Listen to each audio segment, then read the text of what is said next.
మన ఊరు మన బాధ్యత అంటూ రేపూరు గ్రామ జనసేన పార్టీ అధ్యక్షులు నక్కా శ్రీనివాస్ సుమారు 13 లక్షల స్వయం నిధులు వెచ్చించి గ్రామ ప్రజలకు ఉచితంగా మంచినీటి సరఫరా వాహనం అందజేయడం అభినందనీయమని కాకినాడ రోడ్ల ఎమ్మెల్యే పంతం నానాజీ పేర్కొన్నారు. మంచినీటి సరఫరా వాహనాన్ని ఎమ్మెల్యే నానాజీ ప్రారంభించారు. ఈ సందర్భంగా ఎమ్మెల్యే మాట్లాడుతూ పవన్ కళ్యాణ్ ఆశయాలు సిద్ధాంతాలను జన సైనికులు ఆచరణలో పెడుతున్నారనడానికి నక్కా శ్రీనివాస్ ఉదాహరణగా నిలుస్తున్నారని ప్రశంసించారు. గ్రామంలో త్రాగునీటి సమస్య లేకుండా ఆదర్శంగా నిలవడం గర్వకారణమని అన్నారు. రేపూరు గ్రామంలో రోడ్లు, డ్రైన్లు, గోశాల, గృహ నిర్మాణ పనులు చేపట్టడం, 360 విద్యుత్ పోల్స్ ఏర్పాటు, త్రాగునీటి ఇబ్బందులకు స్వస్తి పలికేలా చర్యలు, జలజీవన్ పథకానికి పవన్ కళ్యాణ్ 50 లక్షలు కేటాయించడం అభినందనీయమని తెలిపారు. అలాగే విద్యాశాఖ మంత్రి నారా లోకేష్ చొరవతో 35 మోడల్ స్కూళ్లు, 3 హై స్కూళ్లు మంజూరు, 200 మందికి సీఎం రిలీఫ్ వంటి కార్యక్రమాలు రేపూరు గ్రామానికి అందించామని వివరించారు.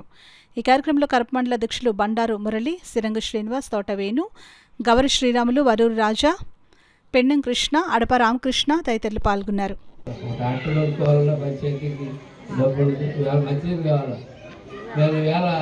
పంచాయతీల్లో ఇమీడియట్గా ట్రాక్టర్ కొనడం స్టార్ట్ చేశారు. వాటర్ ట్యాంకర్ ఎందుకంటే నీ ఇంట్లోనో ఫంక్షన్ జరుగుతుందమ్మా. ఆ ఫంక్షన్ జరిగినప్పుడు కాకినాడ నుంచి వెళ్ళి నీరు ఎంతమంది తెచ్చుకోగలరు, మంచినీళ్ళు ఎంతమంది తెచ్చుకోగలుగుతారని చెప్పి నేను అడుగుతా ఉన్నాను.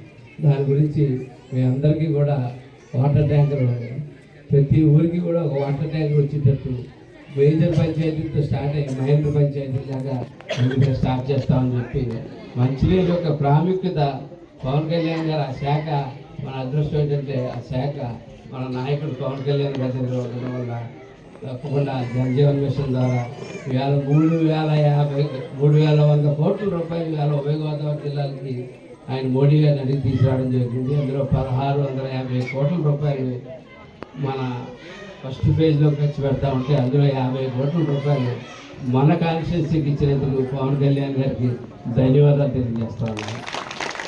పవన్ కళ్యాణ్ గారు ఇచ్చినటువంటి జలజీవన్ మిషన్ ప్రతి ఇంటికి కూడా కుళాయి వస్తుంది.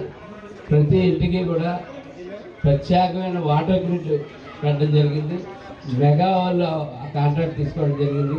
ఈ వాటర్ గ్రిడ్ వల్ల మీరు ఎవరైనా సరే ఈవేళ నుంచి మీ లోకల్లో ఉన్న లీడర్ దగ్గరికి వెళ్ళి మీ వాటర్ ఎక్కడ పైప్ లైన్ కావాల్సి వచ్చినా, ఎక్కడికి కుళాయి లేకపోయినా ఏ రోజుకి ఆ రోజు ఇస్తే ఆ లిస్ట్ ఇచ్చేస్తే ఆ లిస్టు మీ ఊరు వాటర్ గ్రిడ్ వచ్చేసే టైంకి ఆ లిస్ట్ అందులో ఇంక్లూడ్ అయి ఉంటుంది. కాబట్టి ప్రతి ఒక్కరూ కూడా వేదిక మీద ఉన్న నాయకులందరూ గుర్తుపెట్టుకుని ప్రతి ఒక్కరు కూడా మీరు ఆ లిస్టు త్వరలో ఇవ్వాల్సిందిగా. మంచినీళ్ళు మళ్ళీ జనాలు అలవాటు పడి ఉన్నారు, ఇబ్బంది పడతారని చెప్పేసి ఆ రోజు ఏదో చిన్న ఆలోచన వచ్చి అప్పుడే ఈ వాహనం తీసుకుని ట్యాంక్ తీసుకుని పురమాయించడం జరిగింది.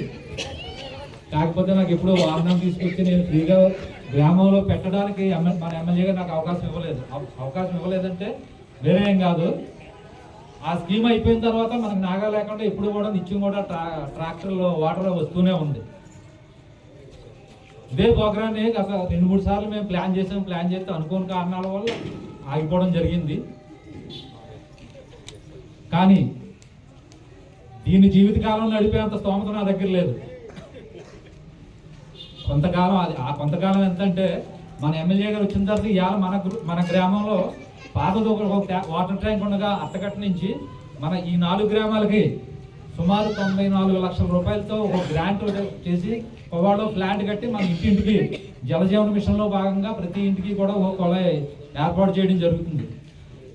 ప్రతి ఇంటికి కొళాయి వచ్చే వరకు నా ఊరు నా బాధ్యతగా ఆ కుళాయి మీ ఇంటికి వచ్చే వరకు కూడా నేను నా సొంత ఖర్చులతో నా వాహనంతో నేను ప్రతి ఒక్కరికి కూడా మంచినీళ్ళు ఇవ్వాలని నిర్ణయించుకున్నాను.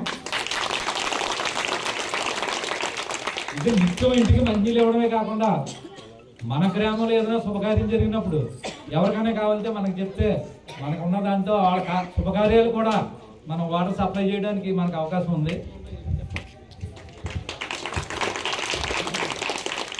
ఈ ఉద్దేశంతో పెట్టడం జరిగింది. కానీ ఈ సందర్భంగా సార్కి ఇప్పుడు కూడా ఖాళీ లేదు. ఇవాళ నా పట్టుదల మీద ఈ ప్రోగ్రాం చాలాసార్లు మిస్ అయిందంటే రేపు మళ్ళీ ఢిల్లీ వెళ్ళిపోవడానికి సడన్గా పెట్టమంటే ఇవాళ ఉన్న కొద్ది టైంలోనే ఇది ఏర్పాటు చేసుకోవడం జరిగింది.